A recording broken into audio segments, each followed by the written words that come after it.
ನೋಡಿ ಸರ್ ಇಲ್ಲಿ ಕಾಣಿಸ್ತಿದೆ ಅಮರಾವತಿ ಹೋಟ್ಲು. ಅದರ ಪಕ್ಕ ಒಂದು ಹಾಂ ಅದ್ರ ಪಕ್ಕ ಇರೋಂಥ ಜಾಗ ಇದು. ಅಂದರೆ ಅಲ್ಲಿಂದ ರಸ್ತೆ ಇಲ್ಲ, ಮಧ್ಯ ರೈಲ್ವೆ ಬ್ರಿಡ್ಜ್ ಬಂದ್ಬಿಟ್ಟಿದೆ. ಇಲ್ಲಿ ಒಂದು 2 ಕಿಲೋಮೀಟ್ರು ಬಳಸ್ಕೊಂಡು ಬರಬೇಕು. ನೋಡಿ ಇಲ್ಲಿ ಕಾಣಿಸ್ತಿರೋ ಜಾಗ ಒಂದು 29 ಕುಂಟೆ ಹಾಕಿಸಿ, ಒಂದು 20 ಕುಂಟೆ, ಒಟ್ಟು 1 ಎಕರೆ 17 ಕುಂಟೆ 18 ಕುಂಟೆ ಆಗುತ್ತೆ ಇದೇ ಜಾಗ. ಈ ಕಡೆ ಒಂದು 10 ಕುಂಟೆ ಬರ್ಬೋದು. ಏಕೆ ನೋಡಿ ಅಲ್ಲಿ ಗಂಟ ರೈಟು. ಇಲ್ಲಿ ಚಾನಲ್ ನೀರು ಸಹ ಆಗುತ್ತೆ, ತೋಟ ಬೇಕಾದ್ರೆ ಮಾಡ್ಕೋಬೋದು. ಮಣ್ಣು ಚೆನ್ನಾಗಿದೆ, ಸೂಪರ್ ಅಂತ ಜಾಗ. ರಸ್ತೆ ಇದೆ, ಡಾಂಬರ್ ರೋಡಿಂದ ಒಂದು 200 ಮೀಟ್ರು.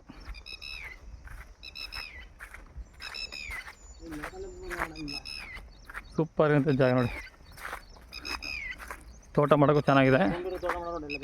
ಮಂಡ್ಯದಿಂದ ಬರೀ 2 kilometre 3 kilometre near by Amaravati hotel. ಅಮರಾವತಿಯಿಂದ ಬರೀ 2 ಕಿಲೋಮೀಟ್ರ್ ಆಗುತ್ತೆ ಡಾಂಬರ್ ರೋಡಿಂದ. ಸೂಪರ್ ಇರೋಂಥ ಜಾಗ.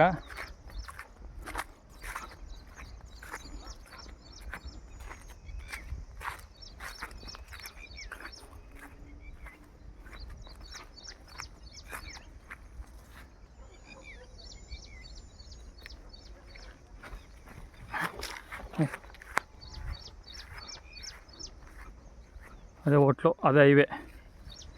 ನಿಮಗೆ 1 ಅವರ್ ಬೆಂಗಳೂರಿಂದ. ಸೂಪರ್ ಅಂತ ಜಾಗ.